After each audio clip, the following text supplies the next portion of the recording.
सभी दिगर सियासती दुनियाई और दीनी स्टेज पे जिम्मेदाराना हाजिरीन जलसे अस्सलाम वालेकुम। बेशक बहुत ही जज्बाती बातों के सिलसिले गया।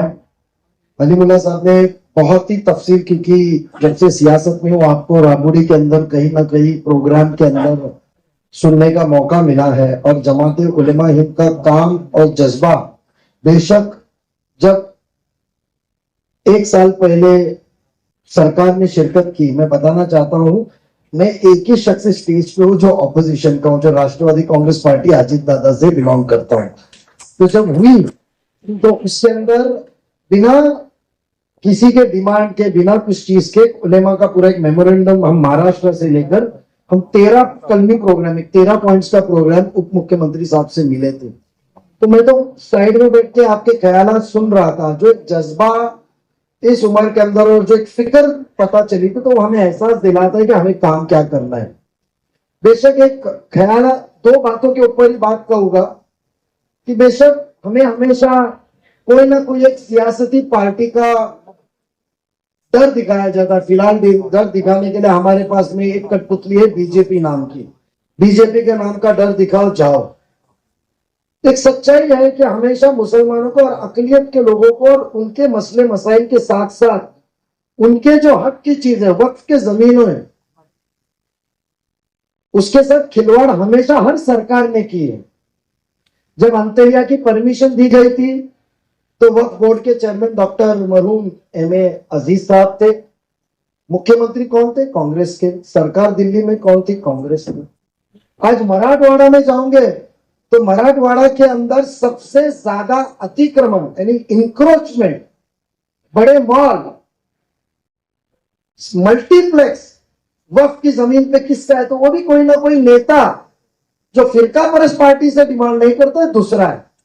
तो वो बीजेपी हो या कांग्रेस हो, जो आपने कहा शुरुआत हुई है, हमको तो इत्तेहाद के साथ एक होके रहना है कि हमको हमारी लीडरशिप और हिस्सेदारी को कैसा किया जाए। क्योंकि कोई भी मोमिन होता है वो हक के लिए लड़ता है, अपने कौम के लिए, अपने शरीयत को प्रोटेक्ट करने के लिए लड़ता है।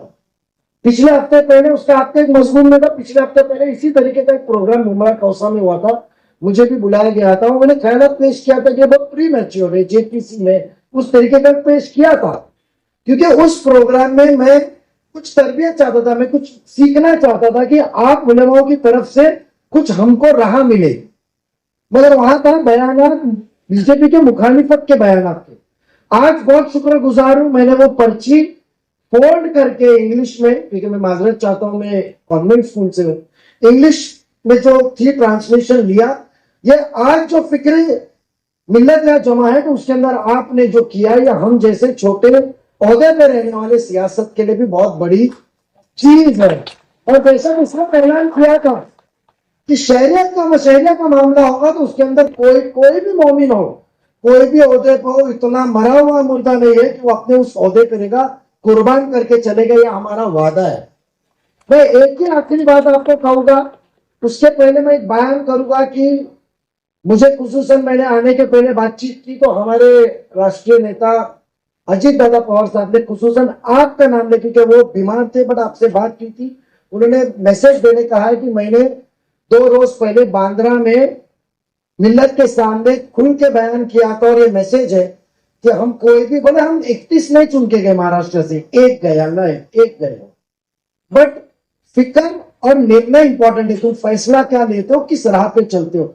उन्होंने कहा है कि हम उलेमाओं के साथ मिलके, जिम्मेदारों के साथ मिलके मुस्लिम जमात के खिलाफ छोटा सा भी शक गुमारेगा तो सरकार कोई भी फैसला लेगा, हम उसकी मुखालिफत करेंगे। वो मैसेज उन्होंने आपको अजीत दादा पवार साहब को देने को कहा है। एक आखिरी बात कहूंगा, अफसोस के साथ कोई सियासती प्लेटफॉर्म नहीं है कि आपको खड़ा रहना पड़े मेरे कोई बयान से। मैं इतना कहना चाहूंगा कि आपने, बहुत ही अच्छा हुआ कि आपकी बात सुनते सुनते जो आपने कहा कि आपने 2 मेमोरेंडम 2 खासदार को दिए थे। बेशक एक खासदार अरविंद सावंत साहब से मेरे कल दोस्त ने 7:30 बजे खुद स्पीकर फोन पे हमने लगा के बात की, तो उन्होंने कहा कि आज जेपीसी की पहली मीटिंग थी, कल जेपीसी की पहली मीटिंग थी, और उसकी सदारत भी शरीम भाई जगदम्बिका पाल साहब है, तो फैसला ले सकते हैं जो कई मुसलमानों के वोट पे चुन के आते हैं। जेपीसी की मीटिंग में अरविंद सावंत साहब ने, समाजवादी के लोग ने, बाकी के लोगों ने विरोध किया। ओवैसी साहब, जैसा मैंने कहा था, उन्होंने अपने बयानात, अपने ख्यालात, अपने मुद्दे पेश करके विरोध किया। कि अफसोस की बात इस बात की है कि मुझे आज रोशनी मिले आपके बातों से कि आपने मेमोरेंडम हमारे भिवंडी के खासदार को भी दिया था, जो सदस्य थे। बहुत ही जिम्मेदारी के साथ ये बयान करता हूं, जब खबर लगी मुझे कोई दूसरे सांसद से, तो मैंने वो कंफर्म करने के लिए अरविंद साहब को फोन लगाने के लिए कहा, और वो भिवंडी के सांसद ने, जिसको आपने छिपा के दिया, उसने कहा मैं नया हूं, मुझे इसका इल्म नहीं है, मैं आने वाले दिनों में, आने वाली मीटिंग में मैं मेरा बयान करूंगा। जबकि जो सांसद ने बात नहीं किया, उसने उसका विरोध रखा। तो जो भिवंडी के सांसद थे, मुझे इसका इल्म नहीं था कि उनको मेमोरेंडम दिया गया था, क्योंकि हम भी जब पैदा चुन के 2002 में गए थे तो सुन के गए थे, बट इल्म हुआ। कल मैंने पूछा उनसे, मैं सुरेश बाले मामा भी दोस्त है, मैं उनको फोन लगाया, बट फोन लगा नहीं। बेशक उस पर भी बात करूंगा। तो हमको कहीं कभी अब हमारी आवाज पे अपने चीजों को छोड़ के बात करने वाले चुनना चाहिए और उस चीज को लेना चाहिए। मैं उलेमा इकराम का सब शुक्रगुजार हूं कि आपने हमको रोशनाई दी। इंशाल्लाह आने वाले दिनों में भी आप हमको ऐसी राह बताते रहिए, बोलने का मौका दिया। शुक्रिया, खुदा हाफिज।